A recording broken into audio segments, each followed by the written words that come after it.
Hola niños, muy buenas tardes. El día de hoy vamos a hacer un repaso de los tipos de textos, como el poema, el cuento y el texto informativo. Recordemos que esto lo vimos el año pasado, así que vamos a verlo para hacer un recordatorio.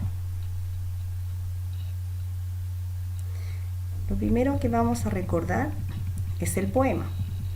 Recordemos que en el poema hay un título, hay versos, cada línea representa un verso, y cuando hay 4 versos forman una estrofa. Entonces veamos cuántas estrofas tiene este poema. 1, 2, 3, 4. 4 estrofas. Vamos a leerlo para recordarlo. El lagarto está llorando. El lagarto está llorando. La lagarta está llorando. El lagarto y la lagarta con delantalitos blancos han perdido sin querer su anillo de desposados. ¡Ay! Su anillito de plomo. ¡Ay! Su anillito plomado. Un cielo grande y sin gente monta en su globo a los pájaros. El sol, capitán redondo, lleva un chaleco de raso. ¡Miradlos! ¡Qué viejos son! ¡Qué viejos son los lagartos!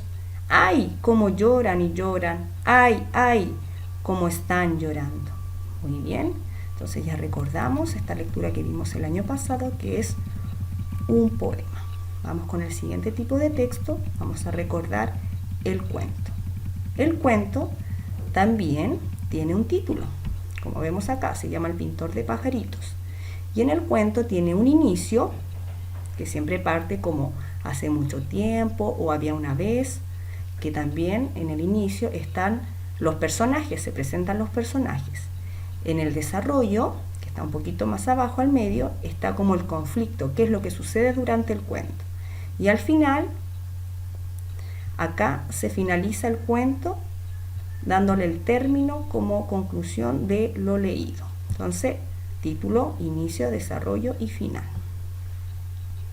Entonces vamos a leer El pintor de pajaritos. Hace mucho tiempo todos los pajaritos eran grises. Un día Dios decidió pintarlos de distintos colores. Cientos de pájaros empezaron a llegar donde Dios con la esperanza de que Él los pintara. Primero llegó el choroy y Dios lo pintó verde. Después llegó la loica y lo pintó de pecho rojo. Después llegó el canario y lo pintó amarillo.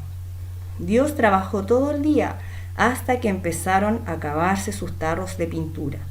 Al final, cuando Dios ya estaba limpiando sus pinceles para guardarlos, llegó agotado un diminuto picaflor y le dijo: «Perdón por atrasarme, es que como soy tan pequeño no pude llegar antes. Píntame, por favor». Dios sintió compasión por el pajarito, tomó un pincelito muy fino y comenzó a pintarlo con todos los restos de pintura que le quedaba en los tarros. Por eso, ahora cuando miras un picaflor, puedes ver en sus plumas todos los colores del arco iris. Muy bien, y por último vamos a recordar el texto informativo. Para eso vamos a recordar El sapo de Bullock. El texto informativo, la mayoría de las veces el año pasado, veíamos el texto informativo a través de un insecto, de un animal. En este caso, acá vamos a recordar las características de un sapo, ¿ya? El texto informativo siempre nos indica cómo es, en este caso, este animal, ¿ya? El sapo de Bullock. El sapo de Bullock es un animal que existe en el sur de Chile y en ningún otro lugar del planeta. El sapo de Bullock, como los demás sapos, es un anfibio. Esto quiere decir que puede vivir en el agua y en la tierra. El sapo de Bullock vive cerca de los ríos, bajo tronco o piedras. Es pequeñito, mide apenas 8 centímetros, es decir, cabe en la palma de una mano. Tiene la piel seca y con muchas verrugas. Es de color café y se caracteriza por tener una mancha amarilla entre los ojos y se desplaza caminando y a veces saltando. Este sapo, al igual que todos los sapos, es carnívoro. Come gusanos, arañas, insectos y caracoles. Para conseguir su comida usa la lengua, que tiene una especie de pegamento con el que atrapa a sus presas. El sapo de Bullock está en grave peligro de extinción, ya que la tala de árboles nativos y la contaminación han dañado su hábitat. Por eso hoy se está protegiendo la cordillera de Nahuelbuta, que es el lugar de Chile en el que vive. Eso entonces, niños, hoy día recordamos 3 tipos de textos que vimos el año pasado. Vimos el poema, vimos el cuento y vimos el texto informativo. Eso sería, niño, por hoy. Que estén bien, chao.